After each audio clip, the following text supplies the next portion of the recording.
Hi friends, இன்றைக்கி PSU இதில் வந்து பார்த்திங்கன்னா பவர் கிரிட் கார்பரேஷன் இது ஒரு நல்ல ஷேரு. கரண்ட் ப்ரைஸ் வந்து 338 ரூபா இருக்குது. டிவிடெண்ட்டும் நல்லா கொடுக்குறாங்க, 3.38% கொடுக்குறாங்க. லாங் டேர்ம் ஹோல்டிங்க்கு வந்து இதை கன்சிடர் பண்ண முடியும். மார்க்கெட் கேபிட்டலும் வந்து 3 லட்சம் கோடி இருக்குது. அதே மாதிரி ரிட்டர்ன் ஆன் ஈக்விட்டி வந்து 19% இருக்குது. இவங்க பவர் ஜென்ரேஷன் ப்ராஜெக்டில் இருக்காங்க. அதனால் கன்சிஸ்டண்ட்டாக உங்களுக்கு ப்ராஜெக்ட்ஸ் வந்து இருந்துக்கிட்டே இருக்கும்.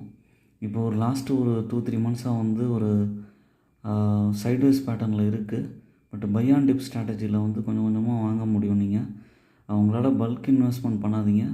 அப்பப்போ ஒரு சின்ன சின்ன கரெக்ஷன்ஸ் வரும்போது வாங்கினீங்கன்னா லாங் டேர்மில் நல்ல ரிட்டர்னும் கொடுக்கும், உங்களுக்கு டிவிடெண்ட்டும் கிடைக்கும். உங்களுக்கு வந்து சேல்ஸும் நல்லா இருக்குது, அதே மாதிரி வந்து ப்ராஃபிட்டும் நல்லா இம்ப்ரூவ் ஆகிருக்கு. ஓன் அனாலிசிஸ் பண்ணிட்டு கன்சிடர் பண்ணுங்கள். என்னோடய சேனலை சப்ஸ்கிரைப் பண்ணுங்கள், எல்லா வீடியோஸும் பாருங்கள். தேங்க்ஸ் ஃபார் வாட்சிங்.